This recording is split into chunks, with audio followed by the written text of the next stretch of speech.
1절입니다.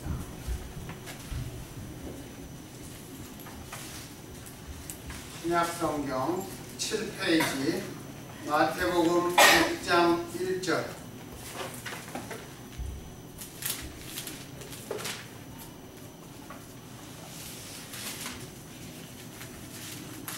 네, 우리가 다 같이 마태복음 6장 1절 읽겠습니다. 사람에게 보이려고 그들 앞에서 너의 의를 행치 않도록 주의하라. 그렇지 아니하면 하늘에 계신 너희 아버지께 상을 받지 못하느니라. 아멘. 마태복음 5장에서 예수님께서는 우리가 지난주에 잠시 살펴보았던 것처럼 너희는 세상의 빛과 소금이다. 원수를 사랑하라. 살인하지 말라. 간음하지 말라. 이혼하지 말라. 이 외에도 여러 말씀을 하셨습니다. 이것은 신자들의 도덕적인 의를 말씀하신 것입니다. 그리고 마태복음 6장에서는 종교적인 의를 말씀하십니다. 그리스도인들의 종교적인 의로 구제와 기도와 금식을 말씀하셨습니다. 그러나 구제와 기도와 금식을 행하기에 앞서 오늘 우리가 읽은 마태복음 6장 1절에서 참된 신앙이란 누구 앞에서 해야 하는가? 그것을 예수님께서 강조하시면서 가르치셨습니다.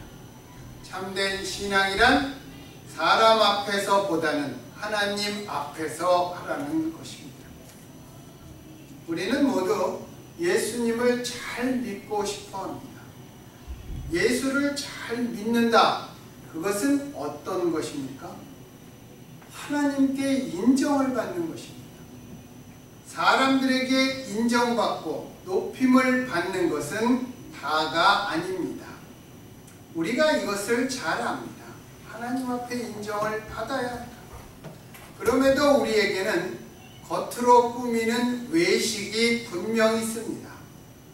그것은 우리가 다른 사람에게 보여지는 내 모습이 내 실체보다 좋게 보여지기를 바라는 마음이 있기 때문입니다.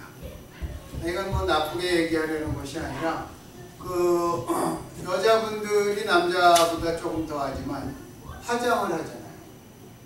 아유, 이 눈가에 주름 봐. 내가 언제 이렇게 됐니? 뭐 이런 말 하지 않습니까? 그러면서 화장을 하는 것입니다.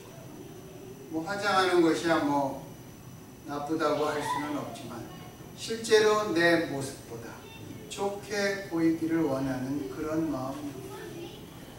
신앙적으로 우리가 일상에서의 삶은 지극히 세속적인데 교회에서는 신앙적인 것처럼 보여지기를 원합니다. 특별히 교회의 리더들이 조심해야 됩니다. 성경 말씀을 잘 아는 것처럼. 제가 이렇게 목사님들하고 성경 공부를 좀 이렇게 해보면 성경에서 어떤 얘기가 탁 나오면 대답을 못하는데 모른다고 얘기하는 목사는 거의 없습니다. 그런 모습이 있어요. 왜 뭐 제 얘기니까 그렇게 얘기를 하는 것입니다. 기도를 열심히 하는 척 그렇게 표현합니다. 영적으로 밝은 것처럼 그런 말들, 사람의 눈을 의식하는 그러한 연보도 있습니다. 그래서 가장 중요한 것이 제가 예전에 다니던 곳에서는 연보를 하면 11조, 뭐 주정 이렇게 해놓고 사람 이름을 다 적어요. 다 적고 속에 얼마, 주보에 그렇게 다 적습니다. 거기 연보하는 사람이 매주 거의 정해졌으니까 그거를 이렇게 몇 번을 이렇게 보게 되면 누가 얼마 했는지 다 알 수 있습니다. 그리고 거기에 이름이 빠지면 와서 따집니다. 내 이름이 빠졌다. 왜 빠뜨렸냐? 이렇게 얘기하고 사람 이름을 빼면 또 어떤 목사님들은 싫어합니다. 이름이 없으면 연보가 줄어든다. 그렇게 생각하는 것입니다. 사람들이 자기를 나타내고자 하는 그 마음을 거꾸로 이용하는 그런 마음이라고도 표현할 수 있어요. 좋게 얘기하면 연보를 한 사람의 이름은 정확히 기록을 해서 보여준다. 그런 뜻도 물론 있습니다. 우리의 속마음이 그렇지 않기를 조심해야 됩니다. 예수님 당시에는 연보궤가 이렇게 나팔 모양으로 이렇게 생겨서 이게 이렇게 나팔처럼 이렇게 관이 되어 있습니다. 부자들은 은전을 갖다가 거기다가 이렇게 많이 집어넣는데 그 중에 어떤 사람은 동전이 나팔관을 따라서 굴러가는 소리가 들리니까 거기다가 동전을 여러 개를 어떻게 합니까? 세게 확 굴립니다. 그러면 따락따락따락 하면서 들어가는 거죠. 거기에 랩돈 두닙 한 고드란트를 한 과부, 그거 세게 굴려도 여러분 그저 페니를 이렇게 확 굴린다고 그게 소리가 많이 납니까? 일부러 그렇게 내가 연보를 많이 한다, 그것을 나타내고자 하는 그런 사람도 있다는 것입니다. 찬양도 내 마음을 노래로 하나님 앞에 드리는 그것도 일종의 기도인데, 찬양도 퍼포먼스를 하는 것처럼 그렇게 해서는 안 됩니다. 그리고 이 설교 등도 사람의 귀에 설교가 좋다 이런 것으로 사실은 해서는 안 되지만, 여기로부터 자유로운 사람이 과연 얼마나 되겠습니까? 우리들 중에. 제가 찬양을 하다가 혹은 설교를 하다가 문득 정말 이런 생각이 들 때가 있습니다. 내가 지금 하나님께 영광을 돌리기 위해서 그 마음을 가지고 이걸 하는 것인가? 이렇게 스스로 물을 때가 있습니다. 그럴 때마다 스스로 정말 무슨 생각이 드냐면, 아, 참 가증스럽다, 내가. 그런 생각이 듭니다. 물론 기도하고 시작한 것이지만 간혹 아무 생각 없이 찬양할 때도 있습니다. 그런데 이런 것들은 겉으로는 쉽게 구분이 되지 않습니다.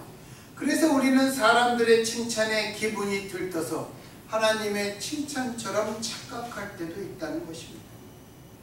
저희가 예전에 어떤 선교사를 한 사람을 도왔어요.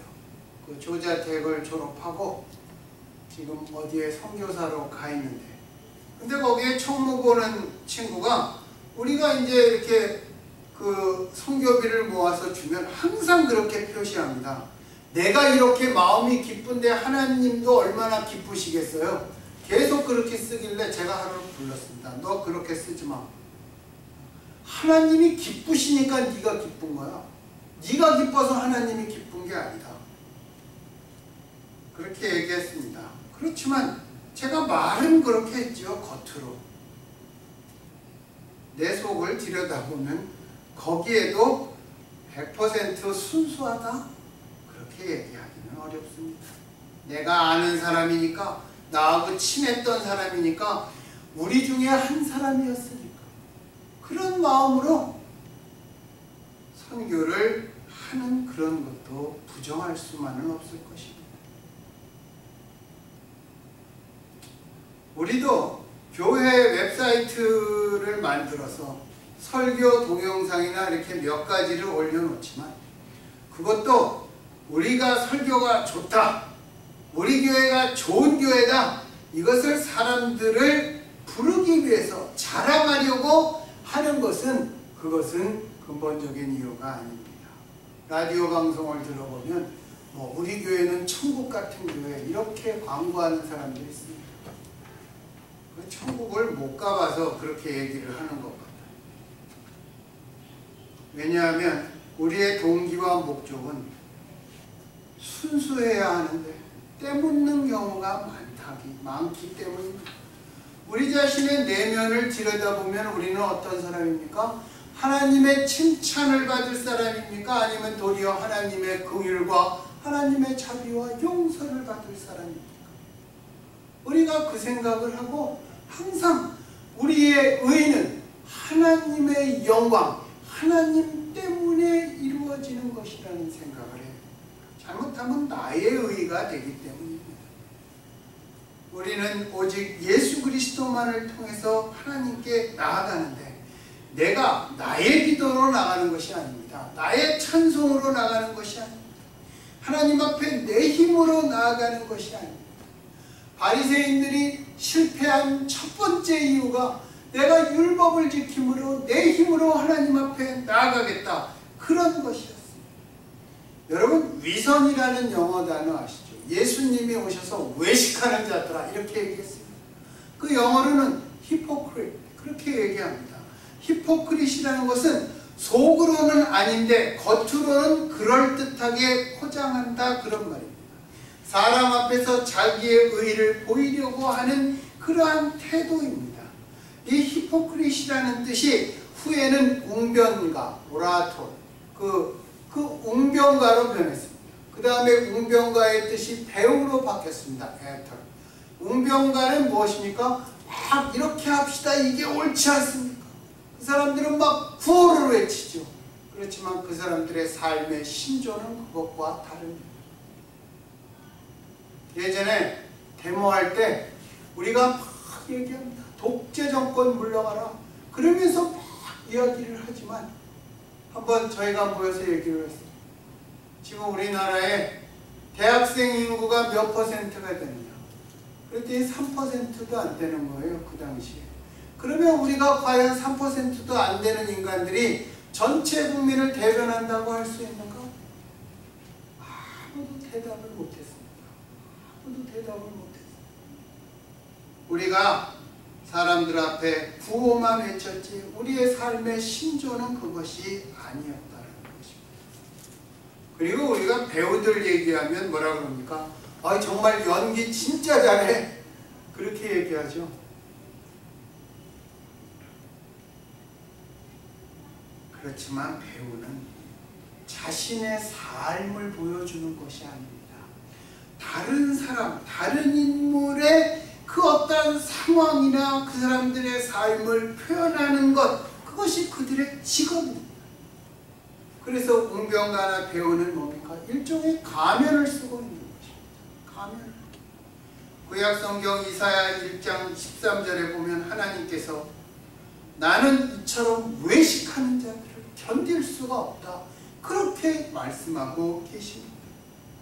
하나님께서는 우리의 믿음 없음은 불쌍히 여기시면서도 우리의 신앙적 교만과 위선에는 무섭도록 책망하십니다.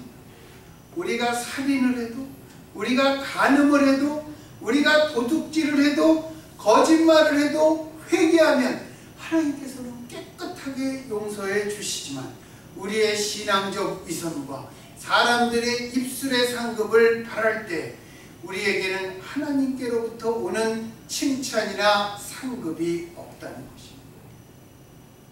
우리의 인간의 의로움이라는 것은 하나님 앞에 항상 더러운 옷과 같은 것이라고 우리는 항상 기억해야 합니다. 우리의 의는 우리끼리 보기에는 좋은 것처럼 보이지만 하나님 보시기에는 더럽게 보이는 것입니다. 그래서 그 우리의 의로 하나님 앞에 나아갈 수 없는 것입니다. 오직 예수 그리스도로 옷 입고 예수 그리스도로 옷 입으면 하나님이 나를 봅니까? 내가 입은 예수 그리스도를 보시는 것입니다. 그렇게 하나님 앞에 나아가는 것입니다. 우리는 내가 가지고 있는 자세가 하나님보다 사람을 향하고 있지는 않은지 우리가 나를 그렇게 점검해야 됩니다. 그리고 이 문제는 우리가 평생에 걸쳐서 내 자신과 싸움하며 나아가야 되는 그러한 문제입니다. 우리가 죽는 순간까지 우리는 예수님 보시기에 정말 퍼펙트하지 않습니다. 그러니까 그때까지 우리는 계속 내 자신과 싸워야 하는 것입니다. 그러면 참된 신앙을 가진 신실한 그리스도인은 어떤 사람입니까? 전도를 많이 하는 사람? 물론 그것도 맞는 말입니다. 기도를 많이 하는 사람도 맞습니다. 지식과 능력, 성경적 지식과 말씀의 능력을 행하는 사람? 그것도 맞습니다. 하나님 앞에 연보를 신실하게 드리는 사람? 그것도 맞고, 찬양을 정말 하나님 앞에 잘 드리는 사람도 맞습니다. 그러나 이것은 모두가 두 번째입니다. 왜? 제가 지금 말한 것은 전부 행위예요. 행위. 여러분, 이 얘기 전에도 제가 했습니다. being, 영어로 being이 있고 doing이 있습니다. being은 됨됨이가 어떻다. doing은 무엇을 하는가 그런 것입니다. 우리가 먼저 하나님의 사람, 그 하나님의 사람의 그 being이 되어야 하는 것입니다. 하나님의 사람의 being이 돼야 그 다음에 하나님의 사람으로서 우리가 doing을 하게 되는 것입니다. 하나님의 사람의 특징, 그것 내면적인 특징이 바로 팔복의 사람입니다. 심령이 가난한 자는 복이 있나니. 그것을 정말 제대로 번역하면 그런 것입니다. 복 있는 사람들은 심령이 가난한 사람들이다. 이렇게 얘기하는 것입니다. 애통하는 자 복이 있다 그랬습니다. 반면에 우리는 웃고 떠들고 그러기를 바랍니다. 애통하는 자가 그 다음에 해야 될 것은 내가 용서함을 받고 위로를 받았으니까 내가 온유해지는 것입니다. 따뜻하고 부드러워지는 것입니다. 그리고 의에 줄이고 목마르고 내가 모든 사람, 잘못된 사람을 긍휼히 여기고 마음이 청결한 사람이 되는 것입니다. 화평케 하고 의 때문에 핍박받는 사람입니다. 그게 바로 하나님 그 앞에서 그리스도인의 의로운 그리스도인의 특징이 바로 팔복의 사람입니다. 이 세상 누구가 그 팔복을 복이라고 얘기하겠습니까? 여러분, 사람은 전부 이게 물들어 있고 때 묻어 있어서 우리가 희생하고 헌신하는 사람들을 더 존경해야 되는데 우리는 그런 사람들에게 함부로 대하는 것이 정말 인간의 인지상정이에요. 예수님을 얼마나 우리가 함부로 대합니까, 여러분? 우리가 예수님이 중요한지 알면서도 우리가 결정적인 순간에 정말 예수님 앞에 가서 무릎을 꿇을 수밖에 없지만 우리가 어떤 때는 내 마음대로 하는 것입니다.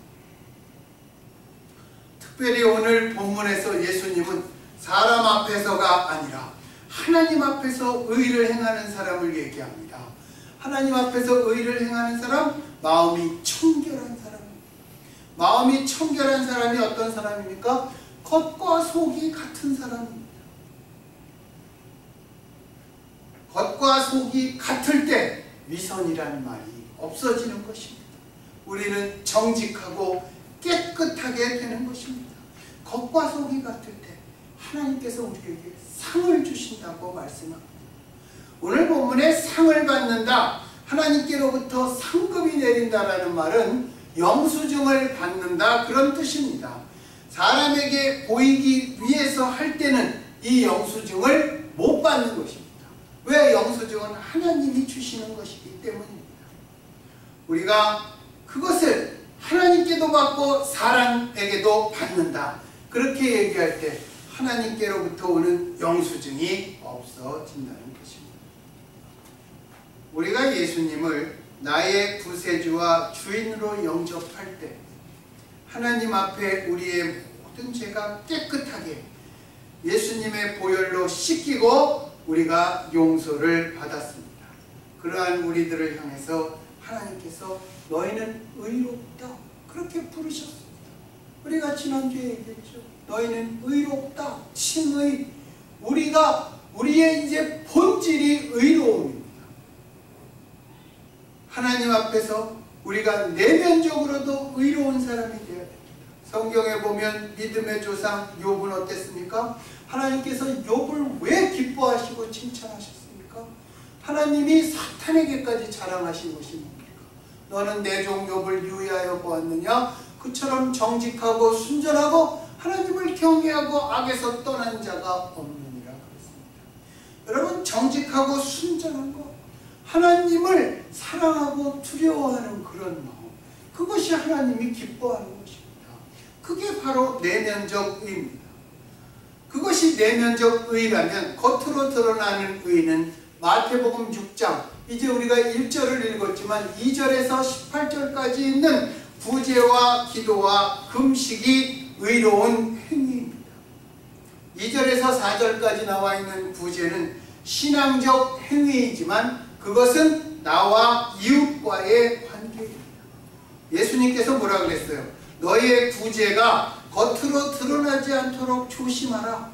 나팔을 불지 말고 오른손이 한 것을 왼손이 모를 정도로까지 은밀하게 하고, 그리고 만약 네가 도움을 주었으면 즉시 네 뇌리에서 잊어라. 왜냐하면 그것은 너의 뜻 이전에 하나님 아버지의 뜻이었기 때문이다. 그런데 우리는 내가 좀 어떤 상황에서 몰리게 되면 내가 잘한 일이나 나도 그때 이런 거 잘했어, 이렇게 했어, 또 내가 누구를 도와준 것을 말하면서 나를 방어하는 경우가 있습니다. 우리의 순전한 모티베이션이 혼합이 되어버리는 것입니다. 우리가 부지의 관계에서 특별히 새겨야 될 말씀입니다. 사도행전 20장 35절에 보면 주는 것이 받는 것보다 복되다, 그런 말씀이 있습니다. 주는 것이 받는 것보다 복되다. 받을 때보다 줄 때가 더 어려운 것이, 우리가 무엇을 줄 때 받는 사람의 입장과 그 사람의 지금 현재의 마음까지 배려해야 하기 때문입니다. 예전에 우리 교회에서 어떤 집사 한 분이 조지아텍 유학생이라고 그러니까 학생은 무조건 가난한 줄 알고 식품점에 가서 만날 때마다 그로스비를 내줬어요. 2번을 그 사람이 이제 할 수 없이 받았는데 나중에 저한테 좀 그러지 말라, 그렇게 얘기해 주시기 바랍니다. 그래서 제가 이제 안 내주셔도 된다고 그랬더니 막 화를 내요. 나는 좋은 뜻에서 하는데 왜 그러냐면서 막 그래요. 받는 사람의 마음은 그게 주는 사람의 생각과는 달랐기 때문입니다. 나 남한테 신세 지기 싫고 나도 나 먹고 살만하니까 나는 내 저거대로 살도록 그냥 내버려 뒀으면 좋겠다, 그렇게 얘기를 하는 것입니다. 그런데 뭐 그런 이야기까지는 못하고 그냥 그만하라고 그냥 그러고 말았더니 막 화를 내. 이게 받기만 하는 사람들은 또 뭐가 문제냐면 무엇을 줄 때 왜 더 안 줘? 이렇게 얘기합니다. 줘서 감사합니다. 이런 마음도 물론 있겠지만 그런 마음은 자꾸 주면 왜 더 안 줘? 이렇게 얘기합니다. 여러분 실제로 이렇게 뭐 들고 그 빈민층 가갖고 거기서 이렇게 집집마다 나눠줘 보세요. 내가 옆집보다 더 조금 받았나? 그거에 굉장히 민감합니다. 그래서 줄 때 더 조심스러운 것입니다. 또 교회에서도 이런 것들을 광고하는 것을 필요하면 해야 되겠지만 잘 살펴서 해야 되는 것입니다. 그 다음에 예수님이 얘기하신 것이 기도입니다. 여러분, 기도가 무엇입니까? 구제가 이웃과 나의 관계라면 기도는 하나님과 나의 관계입니다. 우리 인간으로서 이해하기 어려운 부분이 있는 것이 기도고 또 동시에 신비로운 것이 기도입니다. 왜냐하면 기도는 하나님께서 모든 것을 예정하셨다는 그러한 예정론과 비슷한 점이 많지만 우리가 잘 모릅니다. 그 기도에서 우리가 내가 기도했으니까 무조건 된다 안 된다 떠나서 하나님의 뜻은 무조건 이루어진다, 그렇게 무조건 가면 우리 장로교에서는 그것을 하이퍼 프리데스티네이션 그렇게 얘기합니다. 그거 아주 극단적 예정론이라고 얘기할 수 있겠습니다. 그런데 그렇게 치우치면 그거는 운명론이 되는 것입니다. 페이탈리즘이 되는 것이고, 만약에 그 반대쪽으로 치우치면 어떻게 됩니까? 하나님은 전능하신 분이 아니다가 되는 것입니다. 그래서 우리가 잘 모르는 점이 많습니다. 그럼에도 기도는 하나님과 우리 사이의 대화입니다. 성경은 기도가 영적 호흡이라고도 얘기합니다. 우리와 하나님의 관계는 인격적 관계이니까 하나님과 나 사이에 two-way communication, 내게 가면 저쪽에서 오고 가고 하는 것입니다. 그것을 통해서 하나님의 뜻을 찾아가는 것입니다. 그리고 하나님과 나 사이에 인격적으로 은밀한 교제의 관계가 쌓여가는 것이 기도입니다. 기도는 우리가 기도할 때 물론 이루어지지 않는 것이 있습니다. 그러나 하나님 앞에 우리가 드리는 기도는 절대 떨어지지 않는다고 이야기합니다. 그래서 여러분, 우리 기도 열심히 해야 되는 것입니다.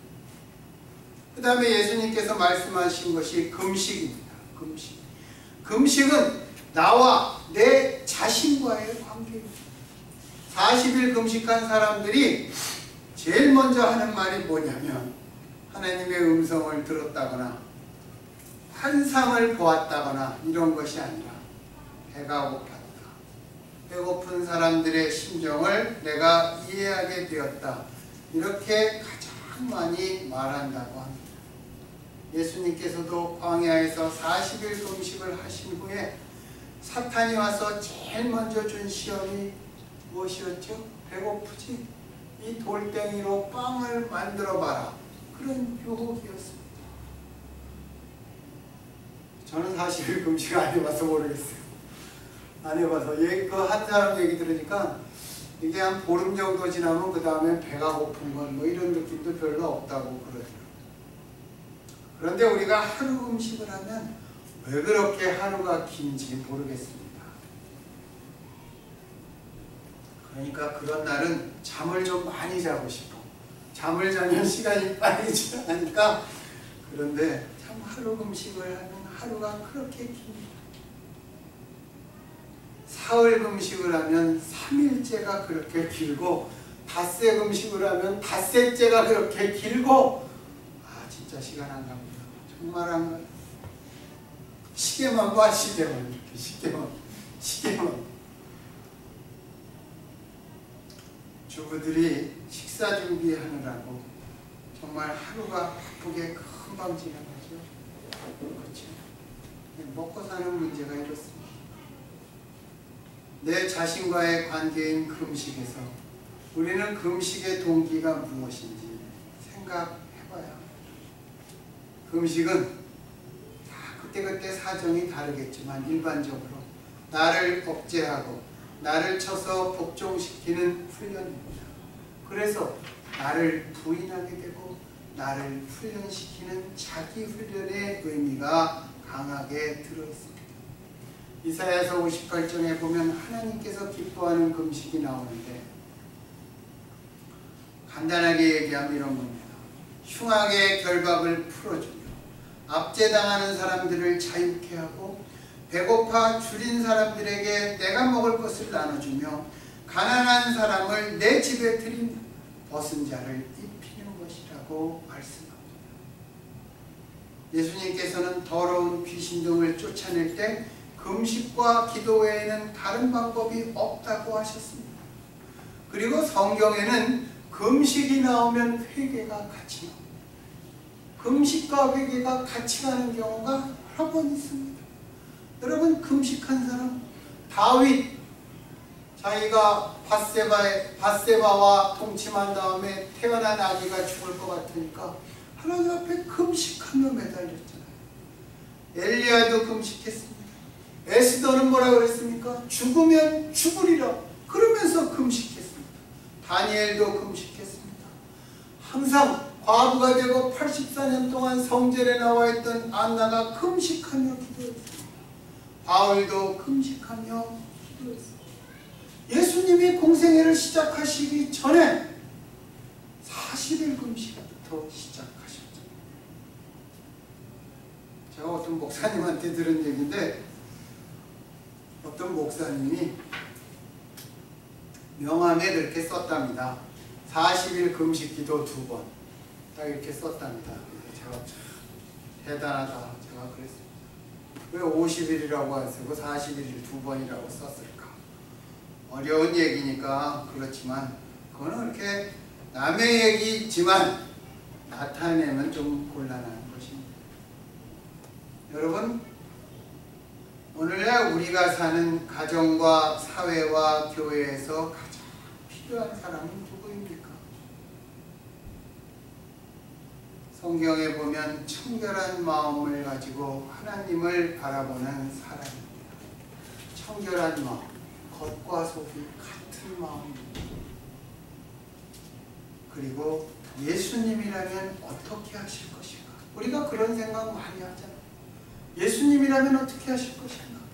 이것을 따라가는 것이 우리의 참된 신앙입니다.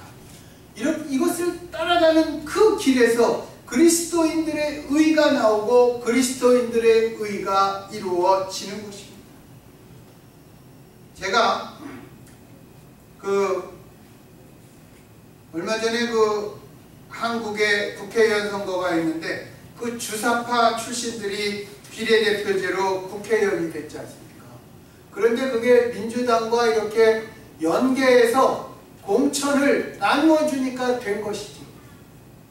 민주당은 거기에 대해서 책임을 가졌을까? 물론 가졌겠죠. 그렇지만 겉으로는 뭐라고 얘기합니까? 위선과 거짓과 변명으로 핑계합니다. 우리가 살아가는 그 삶에, 그 세상은 이런 것들이 아주 많습니다. 소금이 되고 빛이 되면 나는 보이지 않는 것입니다. 교회에서도 마찬가지입니다. 믿음이 좋은 척. 제가 교회에서 가장 하고 싶은 것이 무엇이냐면, 누가 장로가 된다든가 목사가 될 때, 특히 그렇게 리더십으로 세워질 때 가장 하고 싶은 말이 저는 딱 두 가지입니다. 모르면 모른다고 얘기해요. 두 번째, 잘못했으면 잘못했다고 얘기해요. 그걸 안 하니까 자꾸 변명이 나오는 것입니다. 이런 가운데 정말 좋은 것은 겉과 속이 같은 청결한 마음, 청결한 그리스도인이 먼저 되면 그 다음에 주님의 의가 따라오게 되고 우리는 그것을 이루게 되고, 그래서 하나님이 기뻐하시는 금식을 우리가 행할 수 있게 된다는 것입니다. 하나님의 의가 예수님을 통해서 우리들에게 이루어졌습니다. 우리의 본질인 그 의를 바탕으로 우리가 구제와 기도와 금식에 이제 의로운 행위를 우리가 정말 내 주변에서부터 실천해가는 우리 모두가 되기를 정말 우리 주 예수 그리스도의 이름으로 간절히 축원합니다. 기도하겠습니다.